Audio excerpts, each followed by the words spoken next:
Saucony Triumph 21 was my max cushion shoe of the year, but the 22 is very much redesigned. So how does the 22 fare in comparison to other max cushions in 2024? Let's break it down. Meet the Saucony Triumph 22.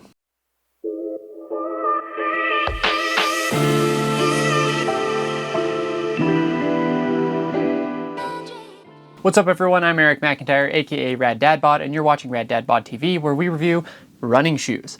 Now today, as we said, we're talking about the Saucony Triumph 2022.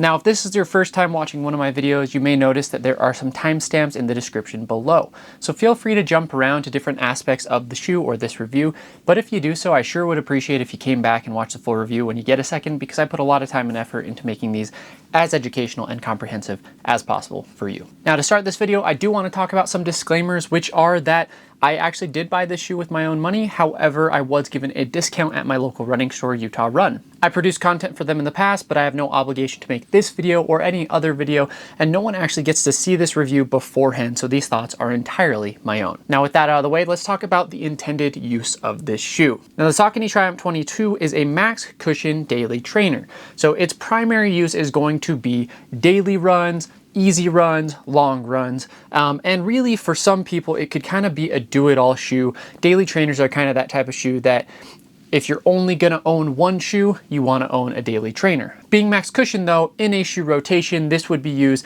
mainly for kind of the recovery or the long run purpose and less so for the speed workouts. As such, that's how we're going to be evaluating the shoe. The shoe comes in at $160, which is right around where most max cushion daily trainers are going to fall nowadays. You may find some in the 170s, you may find some in the 150s, but I would say 160 is around that average. From a spec standpoint, the heel comes in at 40 millimeters and the forefoot comes in at 30 for a 10 millimeter heel to toe drop. Weight-wise, in a men's size 9, this comes in at 10.5 ounces, which is on the heavier end of shoes, but pretty standard for, again, a max cushion daily trainer. Speaking about the fit, from a length perspective, this shoe does fit true to size. So for me, I typically wear a 10.5, and this is a 10.5. If you wore the Saucony Triumph 21 in the past, I would go with your same size. Additional fit, the heel is what I would call standard or potentially snug due to some of the cushion that we'll talk about in the upper. The midfoot actually is fairly accommodating. I wouldn't call it wide, but it is a little bit wider, especially if you're used to Saucony fit. And then the toe box is going to be kind of your standard fitting toe box, neither wide nor narrow. The upper has an engineered mesh, which is fairly breathable, which is kind of an issue for most max cushion running shoes because they tend to be very, very plush. But speaking of plush, they've added a lot of extra padding and a lot of extra cushion in various parts of this shoe. For me, most notable is in that heel, which does create some good heel lockdown, so you don't have to do a runner's knot to make sure that your foot doesn't slip out the back. The cushion actually allows you to have a little more secure fitting heel, which is kind of nice overall. But if you don't like that plush cushioning of a max cushion shoe, you may not like that at all. The tongue as well, I would say, is a little bit thicker than the 21 and is a very kind of, again, plush tongue. So you're not going to get any lace bite, but your feet kind of in this upper area could get a little bit warm, but I did find that that mesh kind of did help the shoe breathe a little bit more as well. Speaking of the tongue, it is fully gusseted, which is very much appreciated. And then when looking at the laces, you have kind of that adaptive lacing system, which does lock down fairly well. And so despite being a little bit roomy in that midfoot, you still get really, really good lockdown in the shoe and don't feel like you're sliding around at all. From an overall lockdown perspective, I will say I feel like the adaptive lacing system in the 21 was a little bit better, and you got a little more of a secure footing in the 21, but when comparing and kind of looking at the differences, I think a big part of that is because the 21 was also a little bit narrower in the midfoot. So just be aware of that. Now, from a midsole perspective, this is where one of the largest changes came in the shoe, where it was upgraded from Power Run Plus to Power Run PB, which is the PEBA-based kind of super foam that Saucony has used in a lot of their racing shoes in the past. We're seeing a trickle down, so with the Endorphin Pro getting Power Run HG, or at least some Power Run HG, the PB is now rolling down, and the Power Run Plus is then rolling into kind of this daily trainers like the Saucony Ride. So That being said, the Power Run PB is a much bouncier and squishier experience than past years. Now, one thing I do like about the Power Run PB in comparison to the Power Run Plus is it is going to be more responsive. You are going to get more energy return, but you're not getting like an overly squishy midsole. If you think of like the New Balance 1080, where it was very, very soft and didn't give you a lot of rebound, that's not the case. You get the cushion and you get the bounce, which is really, really nice. The other thing is I did think that they widened the midsole a little bit. So the shoe, again, is overall a little bit wider than the 21, and that made the shoe more stable, even though they put more of a bouncier, probably lesser stable foam in the shoe. Now, because of the weight of the shoe, this is still not a shoe that I would want to do speed work in necessarily, but if you told me that I had to go run kind of more of a moderate effort long run, maybe kind of a threshold style run, I would still feel pretty comfortable in the shoe overall because the bounce and responsiveness is there. One thing I'm not sure about is, yes, it's still Power Run PB, so it's the same compound as kind of what they put in the Endorphin Pro and Endorphin Speed lines, but I don't know if it's kind of tuned the same way, and so do they pressure treat it kind of the same? Because I still don't think you're getting the same amount of pop that you would in kind of their dedicated, again, Endorphin line. Now, from a pace versatility standpoint, though, the shoe is nice, right? So you can go really, really slow, really, really easy, really relaxed, and you can take it up to probably kind of that threshold tempo effort if you'd like, though it doesn't excel there. I do think that these are best served for kind of that daily use, kind of those bulk miles, potentially that long run as well. At the end of the day, this does feel like a max cushion shoe, but it feels more like a modern max cushion shoe where a lot of them have more responsive foams, are just a little bit more versatile, a little bit softer overall, while giving you a little bit more responsiveness. But again, the width, kind of the geometry of the midsole, as well as just kind of the overall weight of the shoe do make it feel best suited for easy runs. Moving to the outsole, we have the XT900 rubber, which is the same rubber that you'll find in the large majority of Saucony daily trainers, and it is a good, versatile, and grippy rubber. Having run with this type of outsole on multiple Saucony models at this point, I will say it does well with different types of weather and moisture, so if it is raining out, you're going to be totally fine in the shoe, though the upper will probably collect a lot of water. But from an outsole perspective, you're not going to be slipping around. You can probably run in some snow.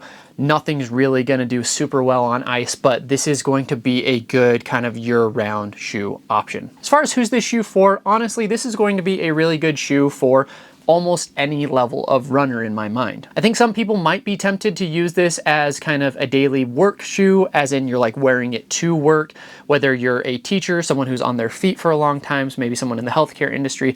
And I would maybe not recommend that only because it's a 10mm heel to toe drop, though I will say it doesn't feel like a 10 because of how soft and plush that cushion is and how much foam is underfoot. But just for the fact that you're going to be kind of standing at a slant all day, I would not necessarily recommend it for that usage. I would look for something with a slightly lower drop. Now, if you're someone who likes to just cruise and still wants a little bit of a responsiveness though in their daily trainers, then the Saucony Triumph 22 is going to be an excellent option for you.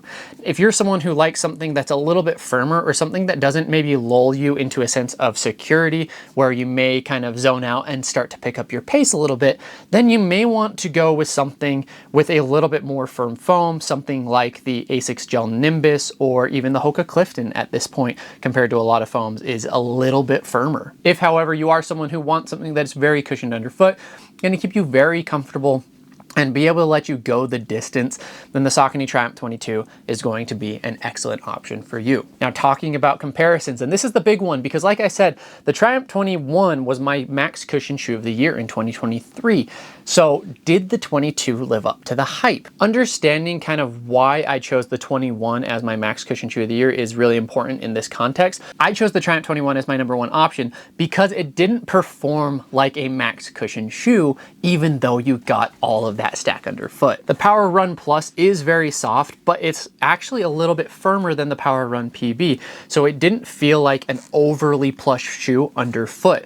That and a slightly kind of narrower fit and lockdown made the shoe feel a little bit more nimble, but a little bit unstable as well at times. The other thing was that the Saucony Triumph 22 does not have like an overabundance of cushion in the upper, even though it does feel like a very premium shoe. And so I didn't feel weighed down or bogged down by the shoe itself. Lastly, that mesh that they used in the 21 is like, it feels very premium. It's one of my favorite uppers that I've worn over the last few years. And all of those aspects that I just talked about in the 21, they completely changed in the 22. At the end of the day, these are two very, very different shoes. If you want something that is a little bit lighter, something that doesn't quite feel like a max cushion shoe, but still gives you protection, something that does feel like a 10mm drop shoe, go with the Triumph 21. If you're someone who really wants that plush, you want a little bit more bounce, a little more assistance from the shoe, and you just want to kind of have that pillowy, very cushioned overall experience, then go with the 22. So I don't think you can go wrong with either, but for me personally, I'm just not a huge fan of like the max cushion feel overall.